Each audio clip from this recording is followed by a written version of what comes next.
Monde numérique.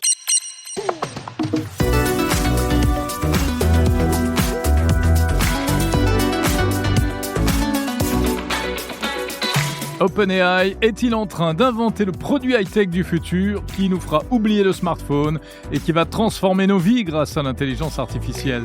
En tout cas, la maison mère de ChatGPT s'associe à l'ancien designer d'Apple pour créer un produit présenté comme révolutionnaire. C'est le gros buzz de la semaine et on en parle notamment avec le patron français d'OpenAI. On parle aussi des évolutions futures de ChatGPT. Attention, interview exceptionnelle.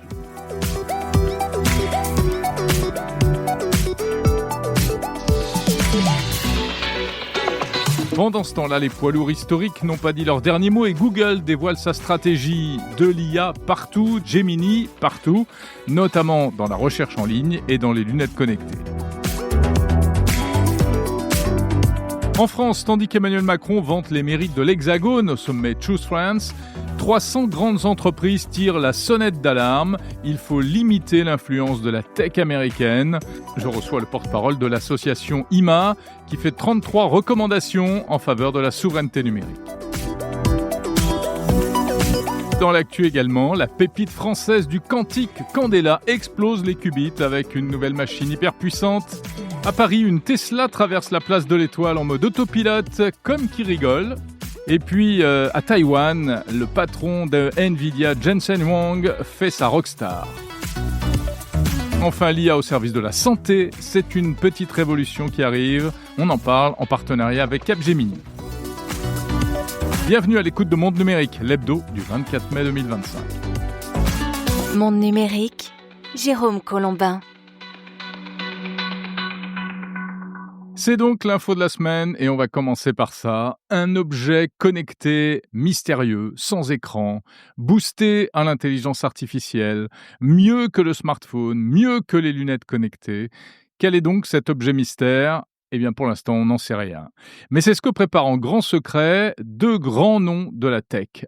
D'un côté, Sam Altman, le patron de la société OpenAI, maison mère de ChatGPT, et de l'autre, Jonathan Ive, Johnny Ive, comme on dit, que le grand public ne connaît pas forcément, mais que la sphère de la tech idolâtre depuis toujours, puisque c'est l'ancien designer d'Apple, le créateur de l'iPhone, de l'iMac, enfin d'énormément de produits Apple. C'est donc l'info de la semaine, un mariage symbolique ou en tout cas économique entre deux poids lourds de la tech, puisque OpenAI rachète la start-up I.O., c'est son nom, I.O. tout simplement, créée par Jonathan Ive.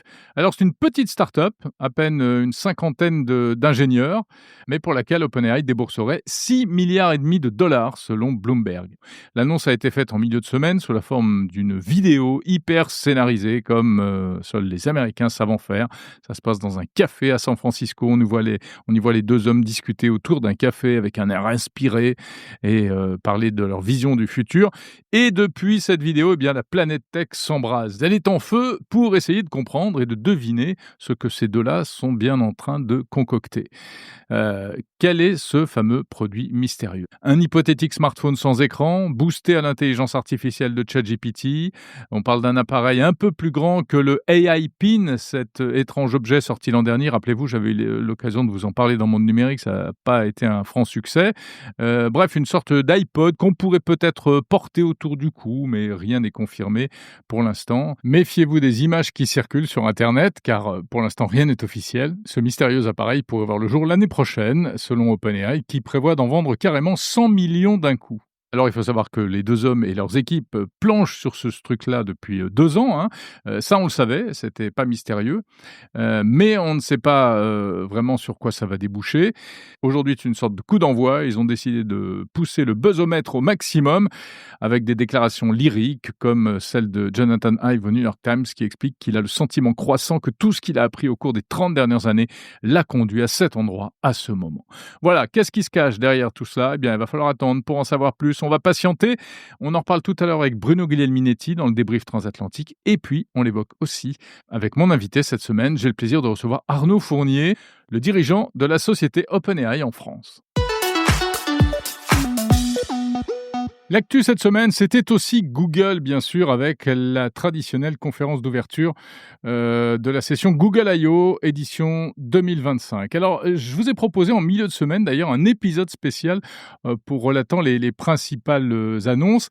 Et il était vraiment très spécial, cet épisode, puisqu'il était créé entièrement par intelligence artificielle en utilisant le système Notebook LM. Vous savez, cet outil qui permet de générer des pseudo-podcasts, en tout cas des conversations entre une voix d'homme, une voix de femme, etc. Donc, encore une expérience de journalisme assisté par intelligence artificielle dans le monde numérique. Et encore une fois, les réactions sont intéressantes parce que, eh bien, parmi vous qui avez écouté cet épisode, il y en avait clairement une partie qui trouve ça fantastique parce qu'ils sont époustouflés par la performance technique, et d'autres qui n'aiment pas du tout et qui rappellent, et bon, je vais pas m'en plaindre, qu'ils préfèrent écouter un humain et en l'occurrence que je leur parle directement. Voilà, donc c'était un épisode bonus, on va dire, un épisode supplémentaire. Et on va revenir sur ce sujet de Google en détail avec un vrai être humain. C'est Lino Tovena de la rédaction de Monde Numérique qui a suivi cette keynote et qui va donc nous expliquer en quoi Google a décidé véritablement de mettre l'intelligence artificielle plus que tout au service de ses produits. Alors oui, cette édition 2025 a marqué un véritable tournant.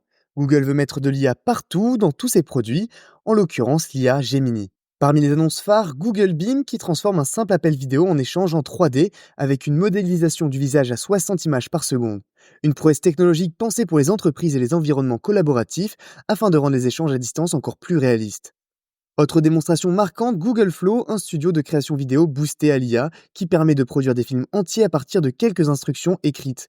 L'IA gère le texte, l'image, la voix et même le montage. Et puis il y a Android XR, la plateforme pour lunettes connectées. Avec Gemini intégré, les lunettes traduisent, reconnaissent les lieux, suggèrent les actions, tout ça en direct.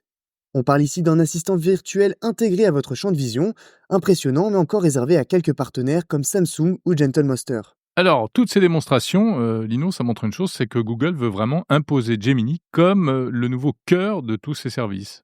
Effectivement, c'est le vrai message de cette conférence. Gemini devient l'interface universelle ou en tout cas le moteur central de Google. Dans Chrome, dans Gmail, dans Docs, dans Maps, sur Android, l'assistant IA est partout. Il résume les pages web, propose des réponses personnalisées, classe vos mails, génère les contenus, crée des tableaux, vous accompagne même en appel vidéo. Avec Gemini 2.5 Pro et Flash, Google ajoute aussi DeepThink, un nouveau mode de raisonnement qui permet à l'IA de considérer plusieurs hypothèses avant de répondre. En parallèle, Gemini Live arrive sur iOS, Gemini Vids transforme vos slides en vidéo et Canvas génère des quiz, des scripts et des infographies interactives. L'idée, c'est de ne plus jamais travailler seul. On sent que Google essaie de se réinventer face à la déferlante de l'IA, mais cette stratégie soulève une vraie question. Est-ce que la compagnie n'est pas en train de menacer son propre modèle économique en remplaçant, par exemple, la recherche classique par de l'intelligence artificielle ? Et c'est là que ça devient le plus intéressant, car plus de la moitié des revenus de Google vient de publicité dans son moteur de recherche. Et avec le nouveau mode IA, l'utilisateur obtient une réponse directe sans cliquer sur aucun lien sponsorisé.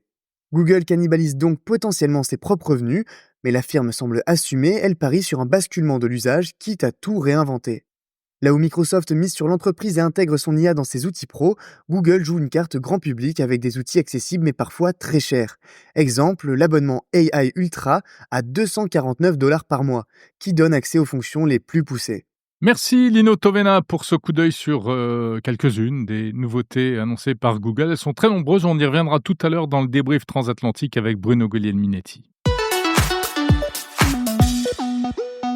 Joli coup, et c'est l'innovation de la semaine de la part de la start-up Candela, spécialisée dans l'informatique quantique photonique pour être précis. Candela vient d'annoncer le lancement d'un nouvel ordinateur quantique, il s'appelle Belenos, et il est 4000 fois plus puissant que la précédente version. Il est doté de 12 qubits physiques, soit le double de la puissance de son prédécesseur. Alors c'est une machine qui représente une vraie avancée significative en matière de quantique, et on rappelle qu'en informatique quantique, il existe aujourd'hui plusieurs technologies qui s'affrontent, qui se concurrencent parce qu'on est encore un peu au stade de la recherche. Alors la société Candela utilise la technologie photonique, donc des photons, de la lumière, pour effectuer des calculs quantiques. Et l'avantage, c'est que l'ordinateur fonctionne à température ambiante, contrairement à des solutions concurrentes qui nécessitent un refroidissement vraiment très poussé. Candela propose également un accès cloud à ces machines, donc du quantique à distance, en mode SaaS en quelque sorte.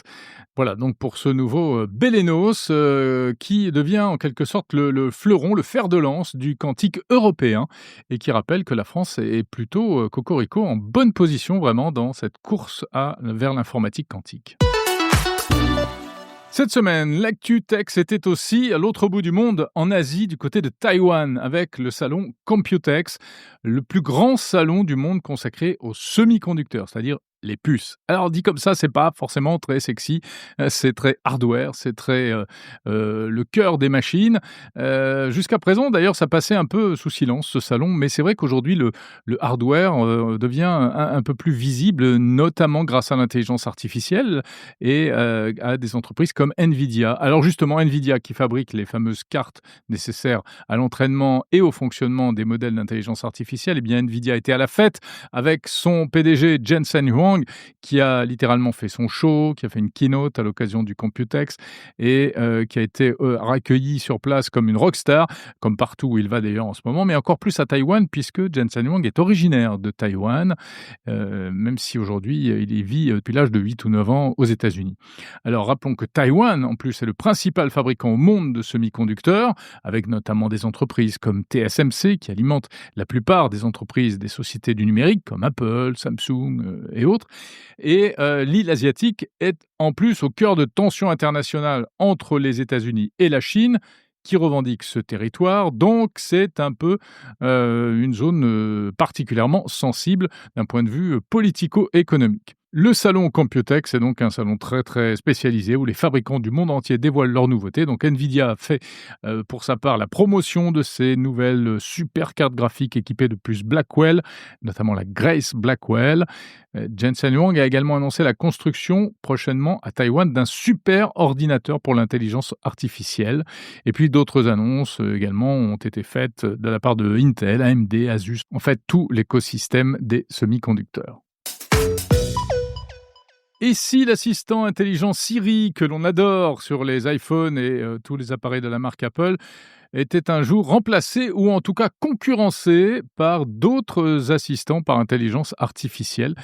Et pourquoi pas, si l'on en croit le journaliste spécialisé de Bloomberg, Mark Gurman, qui affirme qu'Apple serait en train de réfléchir à la manière d'ouvrir son écosystème pour pouvoir faire de la place à des assistants concurrents. Alors pourquoi cela ? Évidemment, ce n'est pas de bonne grâce qu'ils font ça, bien au contraire, mais simplement parce qu'ils y seraient obligés par la réglementation européenne.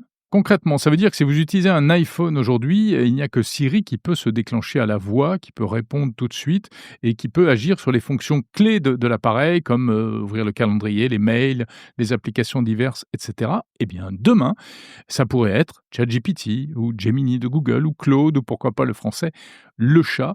En fait, ce serait une ouverture de plus dans le bastion Apple.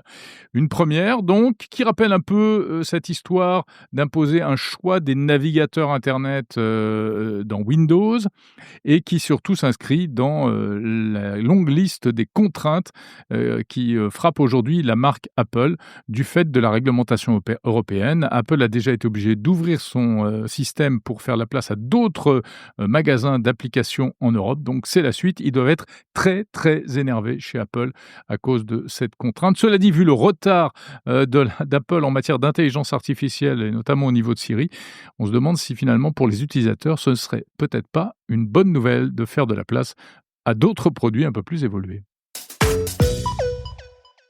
Et on termine par une belle image que je vais vous raconter. Joli coup pour Tesla, le fabricant automobile américain, qui a montré cette semaine que son système de pilotage automatique, que l'on croyait surtout réservé aux routes américaines, eh bien, se débrouille aussi très bien en Europe, et même en France, et même en plein Paris. En fait, dans une vidéo assez courte publiée cette semaine sur les réseaux sociaux, Tesla montre un véhicule qui circule dans Paris en mode FSD, c'est-à-dire Full Self-Driving, autrement dit en mode autonome. Alors il y a quand même un conducteur derrière le volant prêt à intervenir, c'est ce qu'on appelle de la conduite autonome supervisée, mais n'empêche, c'est la machine qui conduit, et tenez-vous bien, ça marche, et tenez-vous bien, en plus, ça se passe place de l'Étoile, au cœur de la capitale, c'est-à-dire à l'Arc de Triomphe, là où, en principe, les règles du code de la route sont généralement explosées et où il faut faire preuve d'une espèce d'instinct de survie pour arriver à passer. C'est assez spécial si vous connaissez l'endroit. Mais malgré tout, eh bien, la Tesla a réussi à passer et visiblement, ça s'est plutôt bien déroulé. Alors, on rappelle déjà que Tesla fonctionne uniquement avec des caméras et ensuite un traitement d'image par intelligence artificielle et maintenant avec des années d'entraînement sur la base de millions et de milliards de données qui ont été collectées un peu dans le monde entier, un peu partout, mais il n'y a pas de lidar, donc des radars laser comme sur, par exemple, les véhicules de Google. Pour comprendre un peu mieux comment ça s'est passé, je trouve que c'est intéressant de regarder la vidéo au ralenti et non pas en accéléré comme elle a été diffusée sur les réseaux. Et on comprend bien en fait que d'une part, ce qui est assez surprenant, c'est que contre toute attente, les Parisiens ne roulent pas si mal que ça.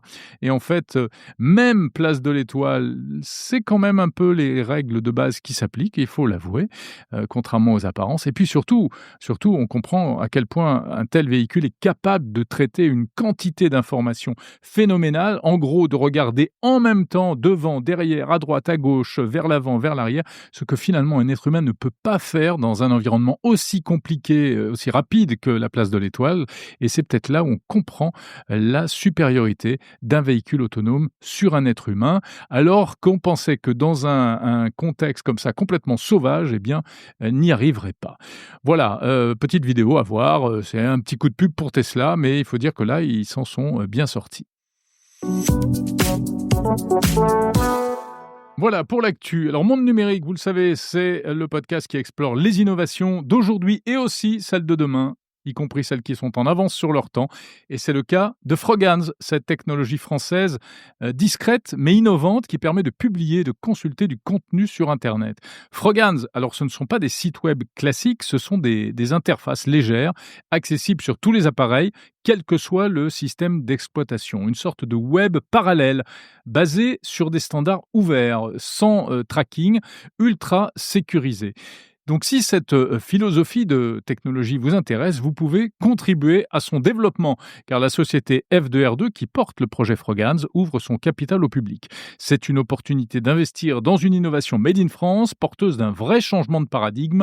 Toutes les infos sont sur f2r2.fr. Et pour en savoir plus sur Froghands, partenaire de Monde Numérique, retrouvez l'interview de son fondateur, Alexis Tamas, sur mondenumérique.info. Le débrief transatlantique. Salut Bruno Guglielminetti. Salut Jérôme Colombin. Tu es là, mon fidèle camarade à Montréal. Comment vas-tu? Je suis là, mais je ne pourrais pas te dire mon fidèle camarade à quelque part parce que je ne sais pas où tu es. Mais Oui, je sais que tu n'es pas chez toi. Non, c'est vrai, je suis pas chez moi cette semaine, je suis en balade, je suis venu prendre un petit peu le soleil, mais tu vois, c'est pas des vraies vacances non plus, hein, c'est Ah ça non, la toi, vie tu de fais du podcasteur. télétravail. Exactement, voilà. Avantage, c'est qu'on peut travailler de partout quand on fait du podcast, mais inconvénient, c'est qu'on s'arrête jamais. Ça t'a pas empêché de suivre l'actualité, hein? Ah mais alors franchement, mais quelle semaine! Quelle semaine! Pas de vacances.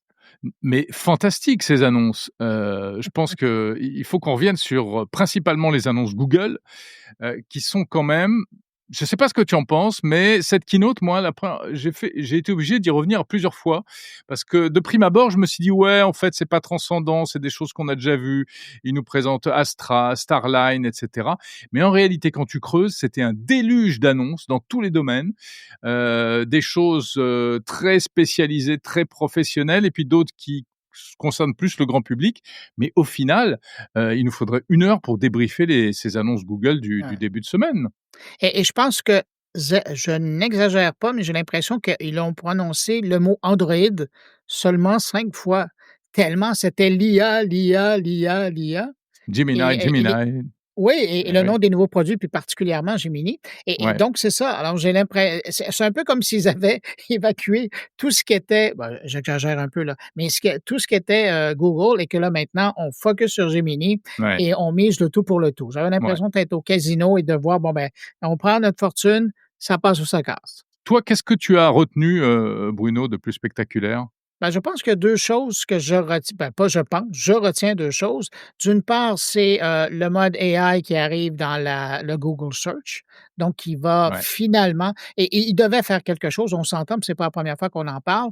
Google a de la pression, GPT qui est dans ses jambes, Perplexity qui est encore plus fort que ChatGPT dans la recherche, qui prend des parts de marché et puis là, ben, Google devait faire quelque chose. Ben, ils arrivent, avec la force qu'ils sont capables, mais c'est pas simplement d'arriver avec un résumé de vos recherches, c'est par la suite de pouvoir les décliner de différentes façons. Mmh. Et c'est ça que je trouve intéressant. Alors, c'est comme si c'était Perplexity, mais sur à la 10, à la 15. Là. C'est Ouais. vraiment puissant. Ça, c'est intéressant. L'autre Donc truc que ça, je trouve. pardon, c'est AI Overviews, hein, c'est ça Oui, dont tu oui. parles? C'est ce Et du truc-là? mode AI qui apparaît là, sur. Voilà, mais qui Ouais. va poser plein de problèmes parce que ça remet en cause toute la logique économique de Google avec ses liens sponsorisés, parce Oui, que c'est une aspiration des contenus et tout les à gens auront fait. plus besoin d'aller sur les sites et Et donc les ça va producteurs de contenu comme nous, ben, whoop, ils se font attirer leur matériel. pas nous Bruno, puisque Ah, nous en ben oui. podcast, nous sommes au-dessus de la mêlée quand même Oui, complètement, mais hein, malheureusement, tu moi, dans mon cas, j'écris encore et puis, ben, les textes,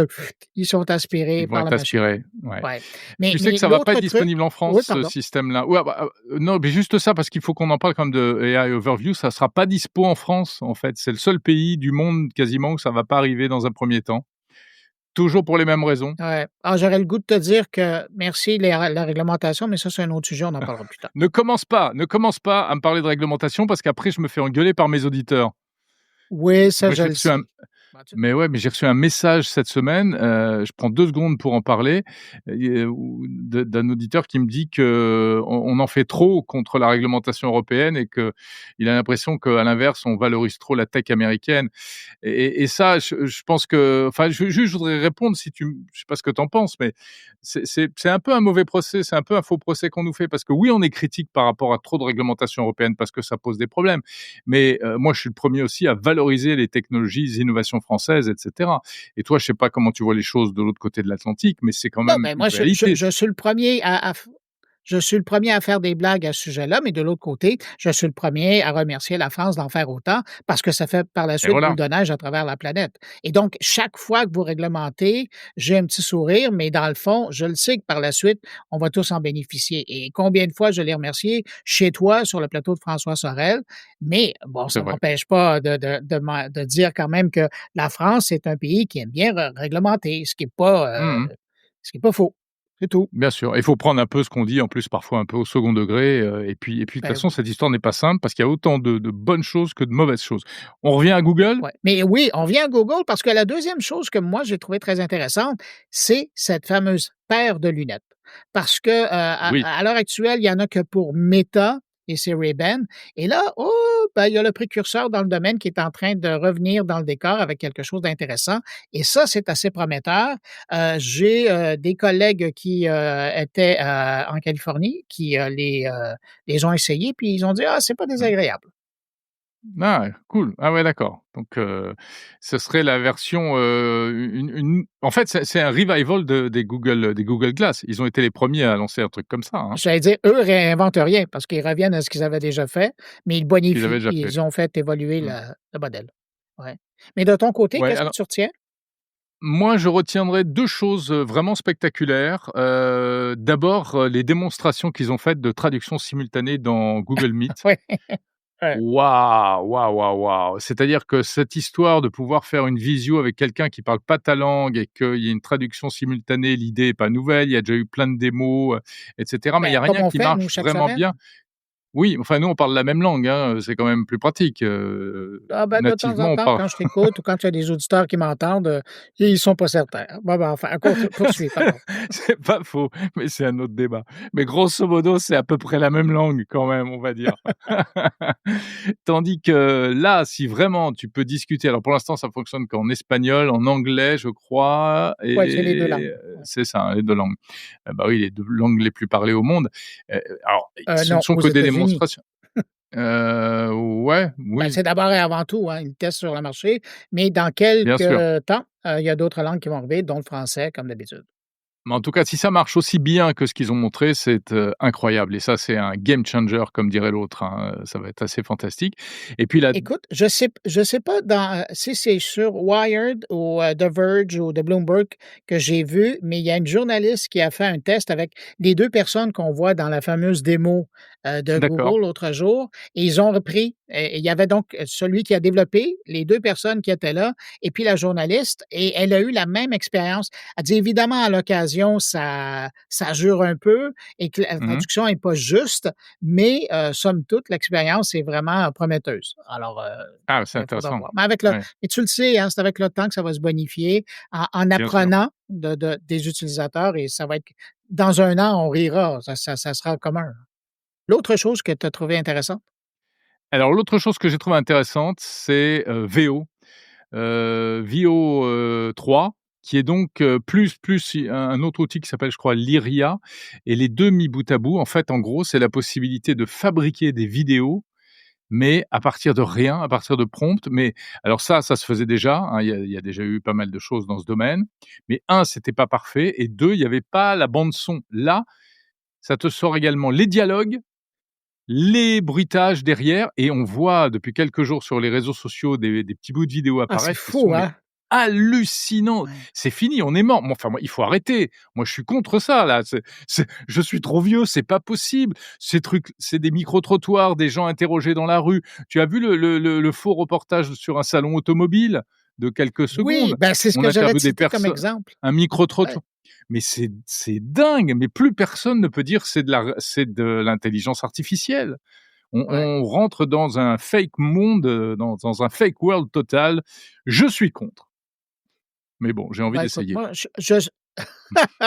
je suis pas contre, mais j'avoue que ça relève déjà qu'au niveau de la désinformation, on commençait à avoir des gens qui faisaient des choses assez impressionnantes. Avec ce type Ah bien d'outil-là sûr. qui, justement, te permet de créer de toutes pièces, des personnages qui parlent, qui s'expriment. Il y a aussi cette scène qui a été utilisée dans la démo où on voit un vieux marin, dans son embarcation avec l'eau. On entend les vagues qui frappent sur le bateau, et sa voix qui je me dis: «Non, mais, à quand le premier court-métrage fait avec Bah, cet évidemment. outil-là?» Mais là, tu Ouais. te dis, c'est oui, enfin, je veux dire, c'est le cinéma qui va en prendre un coup, hein. Oui. Tu plus besoin d'aller mettre Tom Cruise sur une moto. Oui, ben, ça sera pas Tom Cruise, ça va être d'autres personnages qu'on va mettre là-dessus.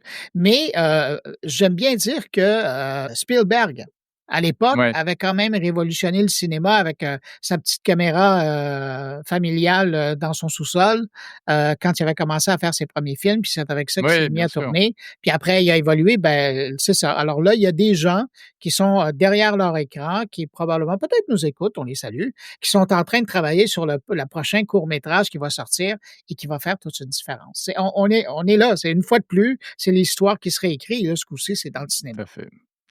Voilà donc pour ces annonces Google qui, sans doute marquent quand même un tournant assez intéressant. Là, il y avait autre chose, cette semaine Bruno, qui comme moi, t'a fait réagir. C'est, un personnage Une historique qui acquisition. revient, je dirais et enfin oui, puis derrière ça, c'est 2 personnes, 2 hommes, c'est quand même cette association entre Sam Altman d'OpenAI et Jonathan Ive, Johnny Ive, l'ex-designer d'Apple, qui vont fabriquer apparemment, le produit mystère du futur, mais on ne sait pas ce que c'est, à moins que tu aies des infos sur le sujet. Le iPhone killer. Le Oui, mais iPhone c'est qui est ça. là, Eux, ouais. quand ils ont créé l'entreprise en 2023, je dis eux parce que, Yves, était bon officiellement le PDG. Officieusement, on se dit qu'Altman ne doit pas être très loin parce qu'il a créé cette entreprise-là. Mais bon, on dit qu'officiellement, il n'y a pas de lien, administratif avec l'entreprise. Mais donc les 2 étaient quand même là. C'est un truc qu'ils ont fait en disant qu'ils allaient, créer un objet, un appareil qui allait permettre de faire tout ce qu'un iPhone fait, mais sans écran et donc Sans uniquement par écran. la voix. Mmh.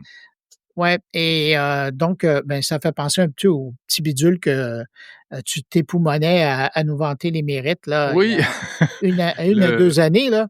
Ouais. Complètement, le AI pin, ouais, ça fait exactement penser Ouais, à c'est ça. ça. Ouais, mais moi, ça me fait penser à ça, mais là, donc, on est en train de travailler là-dessus. 55 ingénieurs qui, font cette entreprise-là et donc Mmh. OpenAI fait l'acquisition de la chose pour 6,5 milliards de dollars. Faut quand même dire dans cette histoire-là que OpenAI avait quand même des liens, à part de son grand patron qui est un bon ami, de du patron de la nouvelle acquisition, Mmh. AI Product, mais aussi ils étaient actionnaires, hein. Ils avaient 23 des parts de l'entreprise.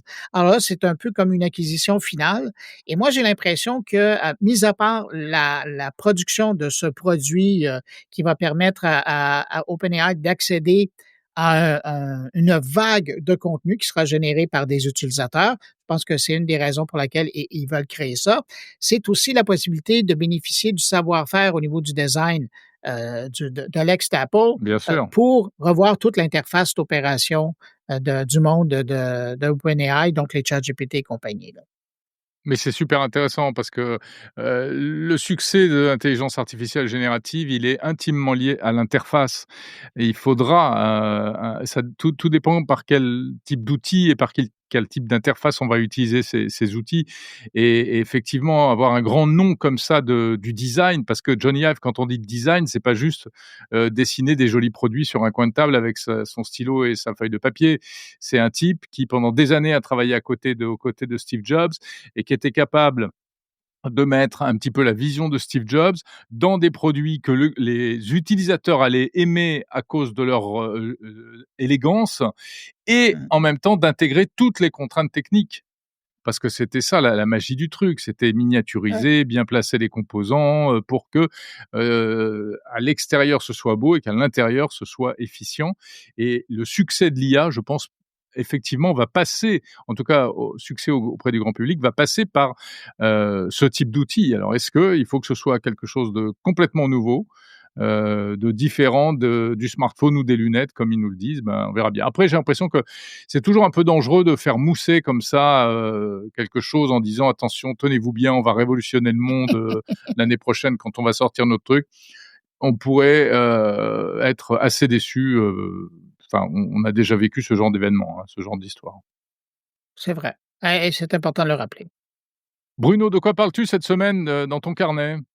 Qu'est-ce que je suis content que tu me poses finalement cette question.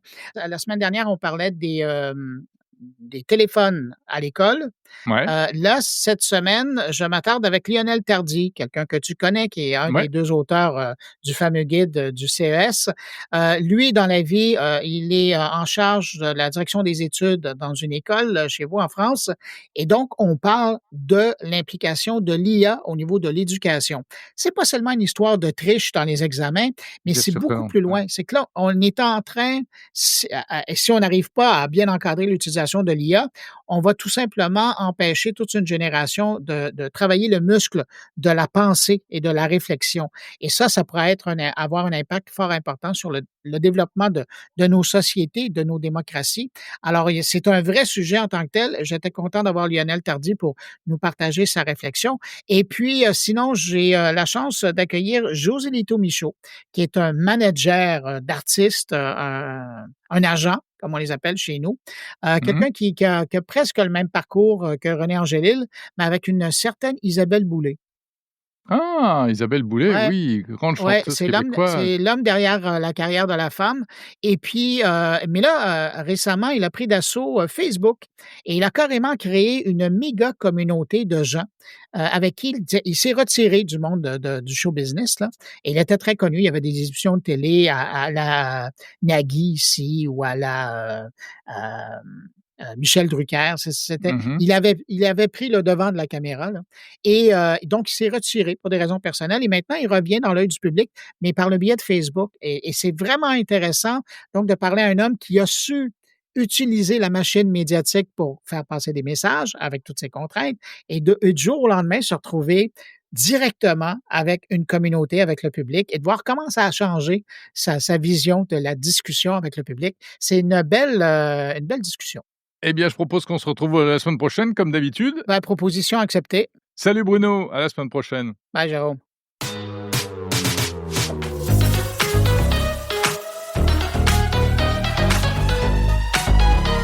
Monde numérique, le meilleur de la tech.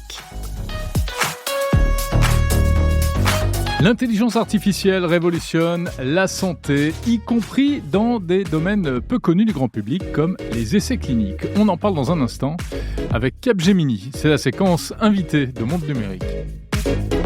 Avant cela, la parole aux entreprises françaises qui s'inquiètent de la perte de souveraineté numérique.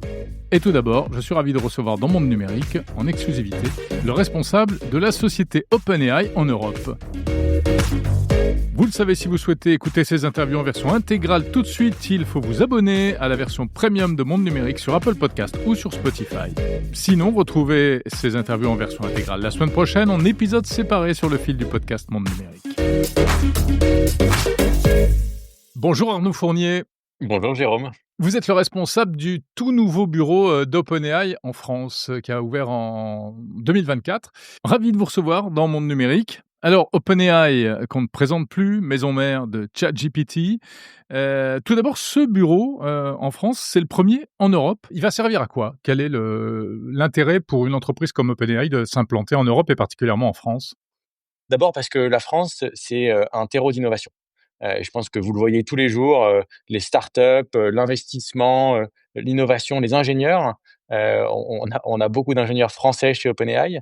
Et donc s'installer à Paris, c'était faire le choix de venir dans une des capitales européennes qui est le plus en avant sur ce sujet de l'IA. C'était aussi rentrer en Europe avec un gouvernement, avec ce terreau d'innovation qui nous a accueillis et sur lequel on pense que on va pouvoir venir travailler au plus près de nos clients, des développeurs et de la communauté grand public qui utilise ChatGPT. Il faut savoir qu'aujourd'hui, ChatGPT dans le monde, c'est 500 millions d'utilisateurs par semaine. Et la France, c'est dans le top 5 des pays dans le monde en dehors des US avec le plus grand nombre d'utilisateurs de ChatGPT. Alors, depuis le lancement de ChatGPT, on a des annonces à répétition. On a l'impression que c'est quasiment toutes les semaines ou presque. Résultat, aujourd'hui, en fait, il y a plein de versions de ChatGPT, il y a plein de modèles différents. On s'y perd un peu. Est-ce que, comme l'a laissé entendre Sam Altman, vous pensez prochainement rationaliser un peu tout ça et simplifier un peu les choses ? C'est une bonne question. Alors, je pense qu'il y a plusieurs éléments là-dessus. D'abord, pour remettre un peu le contexte, on parle souvent d'une révolution de l'IA, mais finalement, il y en a plusieurs. La première, c'est celle qu'on a vécue il y a 2 ans et demi avec la sortie de ChatGPT, donc une interface conversationnelle qui était une manière pour tout le monde d'interagir avec des modèles qui étaient jusqu'à présent extrêmement techniques et réservés à quelques ingénieurs qui connaissaient cette technologie. Mais finalement, il se passe aussi beaucoup de choses aujourd'hui sur ce qu'on appelle les agents, sur des solutions plus verticalisées, un peu plus spécifiques. Et donc, la vision qu'on a pour ChatGPT, c'est de mettre à disposition toutes ces différentes technologies-là. Donc, si vous êtes un développeur, si vous êtes un ingénieur, si vous êtes un chercheur, si vous êtes simplement quelqu'un qui veut automatiser sa prise de rendez-vous, en fait, ChatGPT de demain va devenir votre interface pour réaliser toutes ces actions-là. Qu'est-ce que c'est pour vous un agent ? Est-ce que ChatGPT est déjà un agent ? Est-ce que Codex, que vous avez lancé récemment pour les développeurs, est un agent ? C'est quoi, en fait, pour OpenAI, un agent ? Pour définir un agent, je pense qu'il y a 3 éléments importants. Le premier, c'est une expérience qui automatise une tâche en fonction d'un plan que vous avez donné. La deuxième chose, c'est que vous donnez à cette expérience accès à des outils. Ça peut être chercher sur internet, ça peut être accès à votre répertoire de contacts, ça peut être accès à votre boîte mail.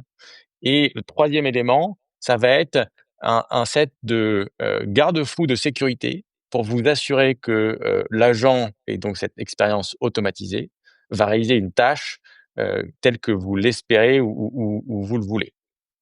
Ces 3 éléments, en fait, c'est un peu les briques élémentaires des agents. Aujourd'hui, le travail qu'on fait chez OpenAI, c'est de rendre accessible cette technologie qui est très disruptive. Ce qu'il faut se rendre compte, c'est que, encore une fois, quand on parle de une révolution de l'IA et de ChatGPT, en fait, on est en train de vivre une deuxième révolution qui a commencé début 2025, sur laquelle nous, on investit massivement. Il y a un changement de paradigme, c'est-à-dire que vous n'êtes plus dans une interface uniquement conversationnelle, mais cette expérience va aussi pouvoir réaliser des tâches pour vous. Et donc, ce qu'on fait chez OpenAI, c'est 2 choses. La première, c'est développer ces agents et les intégrer à ChatGPT pour que tout le monde puisse y avoir accès, que cette technologie, elle puisse bénéficier à tous les gens qui le souhaitent et qui ne sont pas forcément des ingénieurs. Et la deuxième chose, c'est développer des outils qui vont permettre aux développeurs d'intégrer cette technologie-là dans leur métier. Pour vous donner un exemple, on travaille avec Pigment, par exemple, qui est une des plus grandes réussites françaises, une startup qui fait des outils pour les entreprises et les services financiers des entreprises.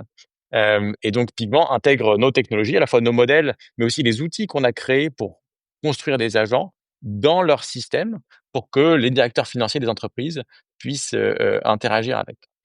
Vous parliez de Codex tout à l'heure. Codex, c'est un exemple d'un agent qu'on a intégré à ChatGPT et qui permet aux développeurs de créer une suite, par exemple, de tests pour leur code ou de créer des features automatiquement en générant du code pour eux. Donc, c'est un agent qui est réservé, je vais dire, aux développeurs, mais qui fait partie de cette suite d'agents qu'on a sorti et qu'on a intégré à ChatGPT pour que ça devienne une expérience unifiée et plus simple pour accéder à la valeur de ces agents IA aujourd'hui.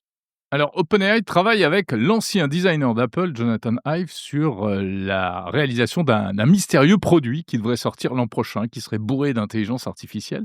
Est-ce que c'est ça le futur de l'IA? C'est d'aller vers forcément des équipements physiques et aussi notamment vers la robotique? OpenAI s'est lancé il y a 10 ans comme une entreprise de robotique. Je ne sais pas si vous le saviez. Bien sûr, c'est un sujet sur lequel, on réfléchit. Il y a beaucoup de choses qui se passent. J'ai pas grand-chose j'ai pas d'infos, spécifiquement sur l'exemple que vous me donnez. Par contre, ce qui est sûr, c'est que le travail qu'on fait chez OpenAI, c'est de rendre cette technologie accessible, à tous. Et donc, si ça doit passer par de la robotique, si ça doit passer par, des interfaces différentes, on le fera. Aujourd'hui, on est vraiment, hyper concentré sur, ChatGPT, sur les modèles et sur donner les outils accessibles à tout le monde pour créer ces agents.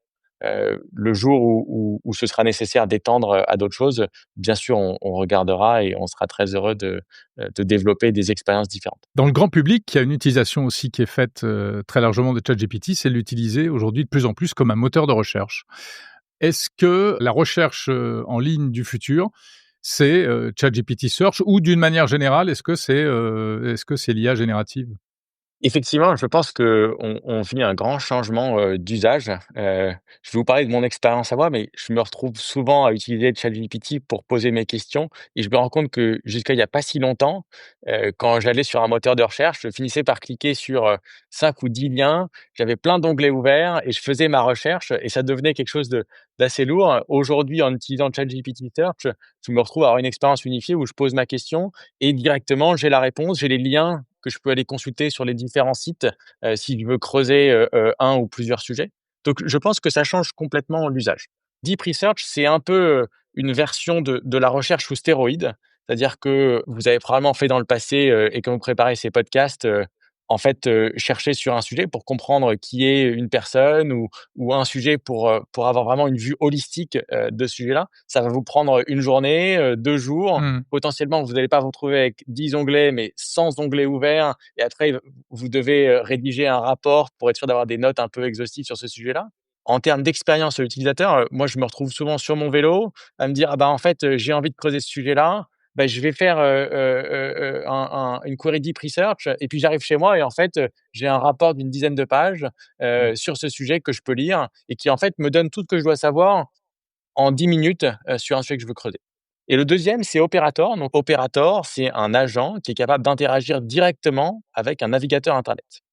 Ce que ça veut dire, c'est que vous n'avez plus besoin d'être ingénieur et de coder pour pouvoir automatiser vos processus. Vous pouvez simplement expliquer en langage naturel et via un navigateur, vous allez voir, et c'est visuel parce qu'on l'a intégré avec cette interface visuelle, vous allez voir un agent IA venir faire la tâche pour vous. Il va vous poser des questions à des moments clés, notamment si vous devez vous authentifier sur un système ou si vous voulez faire une action qui est sensible. Mais en fait, il va automatiser cette tâche pour vous.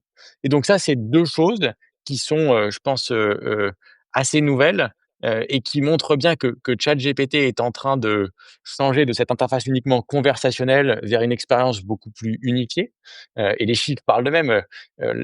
Récemment, on a passé la barre des 1 milliard de messages par jour, Mmh. envoyés sur ChatGPT. Donc on se rend bien compte que ça devient finalement une interface, de plus en plus importante, pour les gens qui l'utilisent.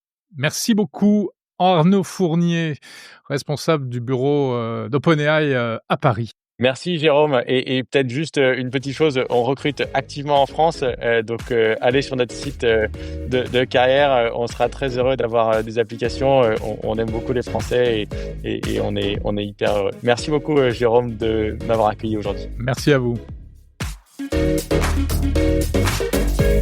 Bonjour Christophe Grosbeau. Bonjour Jérôme. Vous êtes directeur stratégie de l'IMA, l'Innovation Makers Alliance, qui est une association qui regroupe les plus grandes entreprises françaises du CAC 40 pour les thèmes précisément de l'innovation technologique. Alors vous publiez un manifeste dans lequel vous faites 33 propositions concrètes pour rétablir la souveraineté numérique en France dans ces entreprises.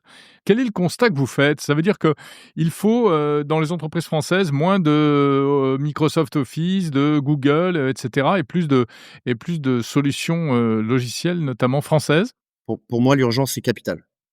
Absolument capital, parce que ma vision du marché est qu'on ne se rend pas compte à quel point l'IA accélère. Donc, on ne se rend pas compte à quel point l'IA décisionnelle va arriver très vite. Genre, l'agentique, la première fois que j'en ai entendu parler, c'était il y a 1 an et demi. Aujourd'hui, l'ensemble de nos groupes sont tous en train d'implémenter de l'agentique de manière massive.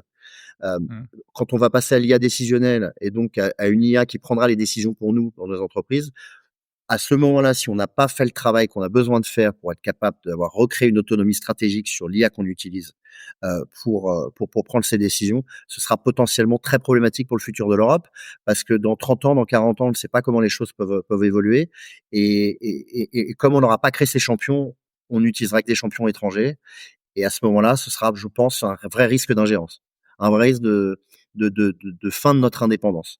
En fait, pour répondre à votre question, parce que je la trouve hyper pertinente, en fait, le sujet de la souveraineté numérique est un sujet dont tout le monde parle depuis très longtemps. Le sujet du cloud européen, tout le monde en parle, et on sait avec quel succès depuis très longtemps. Mais parce qu'à l'époque, c'était pas si important. Mettre vos données à l'étranger, c'est problématique, certes, mais c'est pas aussi important. C'était un risque théorique. C'était un risque théorique. Là, aujourd'hui, ça va être un vrai risque. Vous allez acheter votre intelligence ailleurs. Je pense que c'est assez évident pour n'importe qui, même quelqu'un du grand public qui ne comprend pas forcément très bien le marché technologique, que c'est extrêmement risqué que d'acheter vos décisions, d'acheter vos choix à un acteur étranger. Alors, dans votre manifeste, vous faites 33 propositions pour rétablir une souveraineté numérique. Quelles sont-elles, ces propositions, par exemple ? Parmi les 33 recommandations, vous avez des choses qui se gèrent au niveau de l'Europe. Vous avez des choses qui se traitent au niveau de la France, qui sont des actions de régulation des marchés. Créer un Small Business Act, par exemple, on pourrait le faire en France avant de le faire en Europe. Le fameux Small Business Act. Exactement. Ouais, qui n'a jamais vu le jour. Qui n'a jamais vu le jour. Et enfin, ce que je voulais vous dire, c'est qu'il y a d'autres choses qui sont beaucoup plus pratiques et qui, en fait, se font directement entre entreprises, pour laquelle on n'a pas forcément besoin des pouvoirs publics ou de l'Union européenne, comme par exemple centraliser les besoins technologiques de tous les grands groupes français. Aujourd'hui, il y a beaucoup d'opacité, malheureusement, pour les startups sur les besoins des grands groupes. Vous avez des appels d'offres à partir d'un certain niveau, mais pour tous les besoins technologiques de plus petite taille, souvent ce qui se passe, c'est qu'un grand groupe travaille avec son ESN préféré. Cet ESN travaille avec des acteurs qui sont déjà identifiés, qui sont déjà référencés. Et en fait, donc ESN, entreprise de services numériques. Oui, c'est ça, hein. Exactement. Excusez-moi. Et donc l'ensemble finalement des startups du pays qui ont peut-être des solutions superbes qu'elles pourraient proposer à ces grands groupes n'ont même pas connaissance en fait de ces besoins. Ça, c'est quelque chose pour lequel, enfin, en tout cas, à mes yeux, on n'a pas besoin des pouvoirs publics pour le faire. C'est d'ailleurs ce que l'IMA compte faire. On centralise l'ensemble des besoins de nos groupes sur une plateforme, on les expose aux startups. Ça permet aux startups d'avoir visibilité sur les besoins de ces groupes et donc d'aider au développement de la souveraineté numérique, puisque ça va aller renforcer les liens entre startups et grandes entreprises. Et l'idée de ce manifeste n'est pas d'être, et ça je le précise, un plan d'action. L'idée, c'est pas de dire voici la recette, voilà ce qu'il faut faire. L'idée, c'est de dire collectivement à plusieurs centaines d'acteurs, on a remonté tout ce qui était possible, toutes les options sur la table. Maintenant, l'objectif, c'est qu'est-ce qu'il y a qu'on peut faire nous-mêmes, que nous, grands groupes administration, pouvons faire de manière collective, et pour le reste, que les pouvoirs publics l'analysent et décident ce qui est applicable, ce qui est non applicable, ce qui est pertinent, ce qui est non pertinent. Ce manifeste arrive au moment où la France, et en l'occurrence le gouvernement, Emmanuel Macron, célèbre la France avec le sommet Choose France, qui vise à attirer les investisseurs étrangers. Est-ce que c'est une espèce de contre-feu pour dire attention, il y a la vitrine de Choose France, mais derrière, il y a encore beaucoup de travail à faire pour que les entreprises puissent passer véritablement au numérique sans être Eh bien, totalement esclaves de ces technologies étrangères? Je pense que c'est pas forcément un contre-feu, ça va un peu dans la même logique. C'est pour aider au développement technologique du pays et du territoire européen. Choose Friends d'ailleurs a cette dimension particulièrement, nationale, là où le manifeste qu'on a sorti a surtout une dimension européenne, puisque je pense que la souveraineté numérique est un sujet qui doit être porté par l'Europe. Tout ce qu'on va faire aujourd'hui en France, on doit pouvoir le répliquer ensuite dans les autres pays. On doit d'ailleurs, à mon avis, souvent montrer l'exemple. En tout cas, c'est comme ça que je le vois. La France doit pouvoir montrer l'exemple sur des sujets, pour qu'ensuite les autres pays se disent que c'est possible et qu'ils aient envie de le faire. Si on ne le fait pas comme ça, et que on imaginez par exemple que chaque pays européen soit concurrent sur les marchés technologiques, et bon, je pense qu'on n'arriverait malheureusement pas à pouvoir lutter de manière à armes égales avec les Américains ou avec les Chinois. Parmi vos propositions, il y a également la création d'un bonus souveraineté. Qu'est-ce que ça veut dire? C'est une idée qui a été remontée, par plusieurs acteurs que d'ailleurs j'ai trouvé très intéressante, qui est de se dire que de la même manière qu'on a un bonus écologique, par exemple sur l'achat de voitures, hein, ou de la même manière que vous avez, pour le mécénat par exemple ou pour l'art souvent une défiscalisation, on pourrait imaginer une défiscalisation ou en tout cas un bonus apporté par l'État pour l'achat d'une solution technologique souveraine. Qui ferait que soit vous avez, je sais pas, une réduction d'impôt sur les sociétés ou un bonus qui est apporté par l'État quand vous devez acheter une licence ou par exemple une solution SaaS de quelque chose qui est créé en France ou créé en Europe. Mmh. Ça permettrait de rendre encore plus intéressant, évidemment, en termes de prix, les offres technologiques souveraines. Mais on n'a pas le droit de faire ça. Est-ce qu'au regard des règles européennes, ce serait possible? Pour ce qui est d'un bonus, on a absolument le droit, bien sûr. L'État pourrait complètement Ouais, avoir un fonds de solidarité à la souveraineté numérique et décider que pour l'achat de solutions souveraines, l'État va payer un bonus aux entreprises pour choisir ces ouais. solutions, Sans que ce soit pour autant une distorsion de concurrence. sans que ce soit pour autant une distorsion de concurrence, puisque ce serait un bonus qui serait basé sur des marchés qui seraient considérés comme des marchés stratégiques, et que sur des marchés stratégiques, vous avez le droit de considérer que vous faites une défense du territoire sur des aspects. Merci Christophe Grosbeau, donc directeur, stratégie de l'Innovation Makers Alliance, à propos de ce manifeste pour la souveraineté numérique. Merci beaucoup, Jérôme. Au revoir. Bonjour Mathieu Deboeuf-Rouchon, Bonjour Jérôme Colombin. responsable de l'innovation pour la France chez Capgemini Engineering. Ravi de vous accueillir à nouveau dans Monde Numérique pour ce rendez-vous mensuel en partenariat avec Capgemini. Alors on s'intéresse ce mois-ci à l'apport de l'IA dans le domaine de la santé, la médecine. On sait qu'il y a énormément de choses qui se préparent et notamment dans un domaine alors qui est pas très connu mais qui est fondamental, c'est ce qu'on appelle les essais cliniques, c'est-à-dire les tests, de médicaments, de traitements, etc.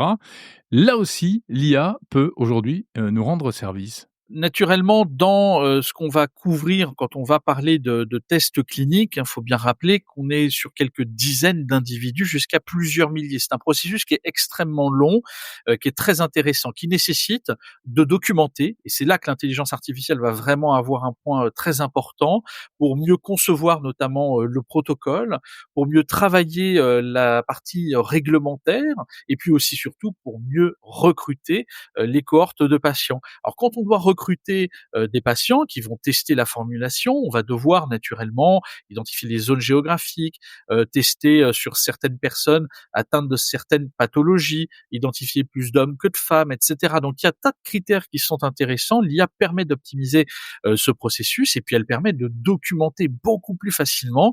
Et ça, c'est quelque chose qui est intéressant. Et au-delà de la documentation, l'impact véritable de l'IA aussi, c'est d'optimiser ce qu'on appelle le taux d'observance et d'être en mesure finalement, grâce à l'intelligence artificielle, de mieux observer tout ce qui se passe et d'être en mesure de mieux comprendre sur plus de 80% ou 50 ou 70, après on met la variation où on en a besoin, l'ensemble des symptômes bien identifiés, bien documentés pour optimiser tout ce processus grâce à l'IA et que ça aille naturellement plus vite.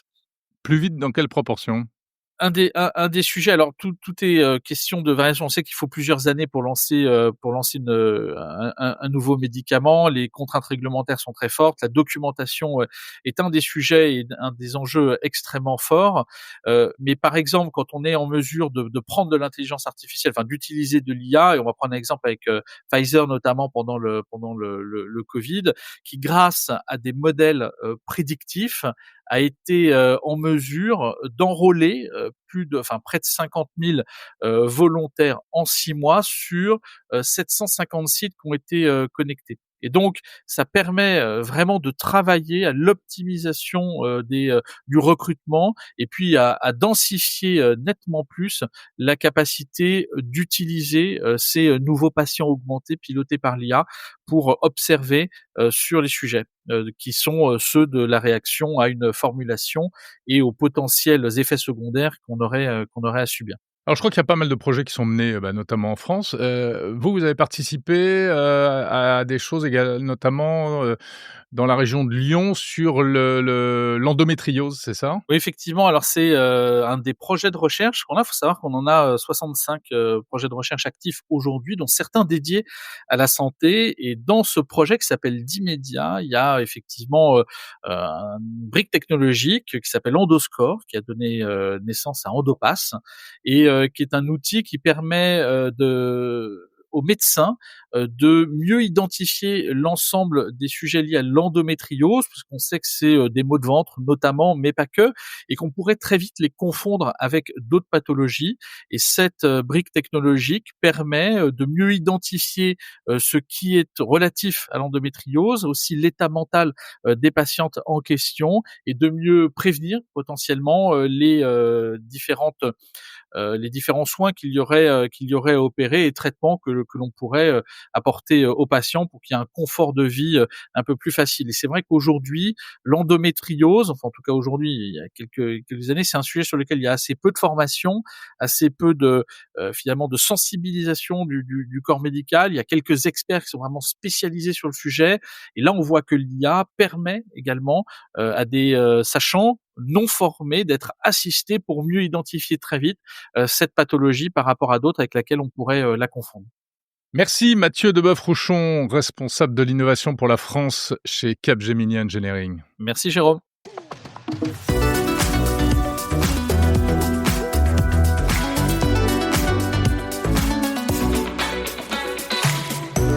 Retrouvez ces interviews en version intégrale la semaine prochaine sur le fil du podcast Monde Numérique. Merci d'avoir suivi Monde Numérique l'hebdo du 24 mai 2025. J'étais ravi de passer ce moment avec vous. Merci pour votre fidélité. N'oubliez pas de laisser 5 étoiles sur Apple Podcast et éventuellement aussi sur les autres plateformes si celles-ci le permettent. Et bien sûr de laisser des commentaires. On se retrouve la semaine prochaine pour une nouvelle dose de tech, des news, des interviews. On fait au mieux. Merci pour votre fidélité. Retrouvez ce podcast sur toutes les plateformes, y compris sur YouTube. Plus des vidéos également, de vraies vidéos sur la chaîne YouTube de Monde Numérique. Voilà, portez-vous bien. Je vous souhaite une bonne semaine pleine de tech. Salut!